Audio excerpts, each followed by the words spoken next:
Hi Shankar గారి డైరెక్షన్లో రామ్ చరణ్ హీరోగా సినిమా అయితే వస్తుంది గేమ్ చేంజర్ పేరుతో. అయితే ఈ సినిమా నుంచి అయితే చాలా రోజులు వెయిట్ చేస్తూ ఉన్నారు. పోస్టర్ వచ్చింది గేమ్ చేంజర్ అని చాలా రోజుల ముందు అయితే. ఇప్పుడైతే జరగండి పేరుతో అయితే ఒక సాంగ్ అయితే బయటకు వచ్చింది. ఆ సాంగ్ ఎలా ఉంది ఏంటి మరి కొరియోగ్రఫీ ఎలా ఉంది పూర్తిగా ఉండదు, మనకి పిక్చర్స్ ఎక్కువ ఉంటాయి. ఒక 4-5 స్టెప్లు అయితే కనబడతాయి ఈ సాంగ్లో అయితే. ఈ లిరికల్ వీడియో కాబట్టి పెద్ద స్టెప్లే మనకు కనపడవు, కానీ సాంగ్ లిరిక్స్ ఎలా ఉన్నాయి, అలానే ట్యూన్ ఎలా ఉంది చూద్దాం ఒకసారి. నాకైతే సాంగ్ యావరేజ్ అనిపించింది, అంత గొప్పగా అయితే అనిపించలేదు. కానీ విజువల్స్ పరంగా చూస్తే ఎక్సలెంట్గా అనిపించింది. మనకు తెలిసింది శంకర్ ప్రతి సాంగ్ను కూడా విజువల్ వండర్గా తీస్తాడని. అక్కడ సెట్ అయితే గట్టిగా వేసినట్టు కనిపిస్తుంది. లేకుంటే గ్రీన్ స్క్రీన్ పెట్టారా మరి చుట్టూరు, కానీ కొంత అదే సెట్ మంచిగానే వేస్తాడు. గ్రీన్ స్క్రీన్ మ్యాక్సిమం యూజ్ చేయడు శంకర్ అయితే, సెట్టే వేస్తాడు. అది సెట్ అనుకుంటాను అదైతే. విజువల్ వండర్గా అయితే కనిపిస్తుంది. కానీ దీనికి కొరియోగ్రాఫర్గా ప్రభుదేవ మరి వచ్చిన మూమెంట్లు చూస్తే ప్రభుదేవ కొరియోగ్రాఫర్ అనిపించింది నాకైతే. మరి చాలా సింపుల్గా ఉన్నాయి. ఓ పక్కన డ్యాన్స్ మిషన్ పక్కన పెట్టుకొని, రామ్ చరణ్ లాంటి డ్యాన్స్ మిషన్ పక్కన పెట్టుకొని మరి అలాంటి ఈజీ మూమెంట్స్ అయితే వేయించాడు. మరి చూడాలి సాంగ్, మరి ఇంకా లోపలికి వెళ్తే మనకు తెలియదు, ఇంకా దాచిపెట్టారేమో సాంగ్ మొత్తం వదలకుండా, అంటే స్టెప్స్ ఏమైనా బయటకు వదలకుండా దాచిపెట్టారేమో చూడాలి. నాకు కొరియోగ్రాఫర్ కూడా ఇప్పుడు చూసినంతవరకు అయితే పెద్దగా ఏమీ అంత నచ్చలేదు. సాంగ్ లిరిక్స్ కూడా నాకేం నచ్చలేదు, ట్యూన్ అస్సలు నచ్చలేదు. లిరిక్స్ అంటావా ఆ మ్యూజిక్ తగ్గట్టు, అంటే ఆ సినిమా తగ్గట్టు ఏదో రాసినట్టు ఉంది. 6 ప్యాక్లు ఉన్నాడని ఏ రకరకాల లిరిక్స్ అయితే సాంగ్ అంటే ఆ సినిమాకి తగ్గట్టు రాసినట్టు కనిపిస్తుంది. అది ఓకే, కానీ ట్యూన్ అయితే నాకు అసలు నచ్చలేదు. ఇంకొంచెం జాగ్రత్తలు తీసుకుంటే బాగనిపించింది. బీట్లు కూడా అంతగా నచ్చలేదు నాకైతే. ఓవరాల్గా సినిమా ఈ సాంగ్ పిక్చరైజేషన్ నాకు కొంచెం కలర్ఫుల్గా అనిపిస్తుంది. రామ్ చరణ్ కూడా ఇంతకుముందు ఎప్పుడు కనిపించిన విధంగా కొంచెం కలర్ఫుల్గా అనిపిస్తున్నాడు.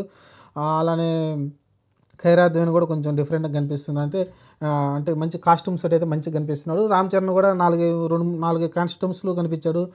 మంచి మాస్ లుక్ తోటి అయితే కనిపించాడు, కొంచెం జోవియల్గా ఉండే పర్సన్గా. ఓవరాల్గా అయితే స్కూటర్ మీద వచ్చాడు, బాగుంది. ఓవరాల్గా నాకు సెట్టింగ్స్ బాగా నచ్చింది, అలానే కొంచెం కాస్ట్యూమ్స్ బాగా నచ్చింది తప్ప నాకు సాంగ్ ట్యూన్ అంత ఎక్కలేదు. మరి లేకుంటే ఇనంగా కూడా అంత ఎక్కేట టైప్ అయితే కాదు ఇది.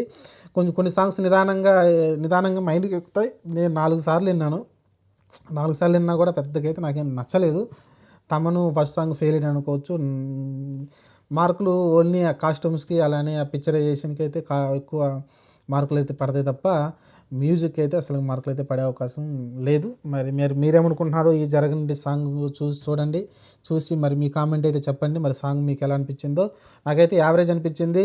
అలానే చాలా టాకులు వచ్చినాయి, ఒక సాంగ్ కోసం 20 కోట్లు ఎంతో ఖర్చు పెడుతున్నారని. అది ఇదేనేమో, ఇది అవ్వకూడదని కోరుకుందాం గట్టిగా. ఇదైతే అయ్యి ఉండదులే అనుకున్నాను నేనైతే. ఈ సాంగ్ అయితే అయ్యి ఉండదులే, అది వేరే సాంగ్ అయి ఉంటుంది. దానికి దాదాపు 20 కోట్లు ఖర్చు పెట్టున్నారనిపిస్తుంది. దీనికి కూడా కొంచెం ఖర్చు సెట్టింగ్ అంతా కనిపిస్తుంది కాబట్టి కొంచెం ఖర్చు పెట్టినట్టు కనిపిస్తుంది. ఇది ఓవరాల్గా గేమ్ చేంజర్ సాంగ్ అయితే యావరేజ్గా ఉంది. అంత ఎమ్మటే కైపు ఎక్కే సాంగ్ కాదు, అలానే నిదానంగా ఎక్కే సాంగ్ అయితే కాదు. ఓవరాల్గా సాంగు పర్లేదు అనిపిస్తుంది తప్ప ఎక్స్ట్రాడినరీగా అయితే ఏం లేదండి. ఇది మరి మీరేమనుకున్నారో కామెంట్ సెక్షన్లో పెట్టండి. రామ్ చరణ్ చాలా రోజుల తర్వాత అయితే అలరించాడు, చాలా రోజుల తర్వాత. ఎందుకంటే RRR తర్వాత సినిమా శంకర్తో తీస్తున్నాడు కాబట్టి చాలా ఎక్స్పెక్టేషన్స్ దాన్ని రీచ్ అవ్వాలంటే కొంచెం ట్యూన్స్ పరంగా, లిరిక్స్ పరంగా కొంచెం కేర్ తీస్తే బాగుంటుంది అనిపిస్తుంది నాకైతే. ముఖ్యంగా ట్యూను కరెక్ట్గా సెట్ అయితే లిరిక్స్ అటు ఇటు ఉన్నా కూడా ట్యూన్ క్యాచీగా ఉండాలి. క్యాచీగా ఉంటేనే వెళ్ళిపోతుంది. ఎందుకంటే ఇది పాన్ ఇండియా సినిమా, అందరికీ నచ్చాలి. మీరు పుష్ప హిట్ అయిందంటే సాంగ్స్ కూడా మేజర్ పార్ట్లు ఉంటాయి. అంటావా కావచ్చు, దాక్కో కావచ్చు.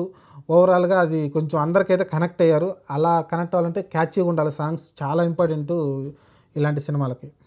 హలో ఫ్యాక్స్ సబ్స్క్రైబ్ చేయండి.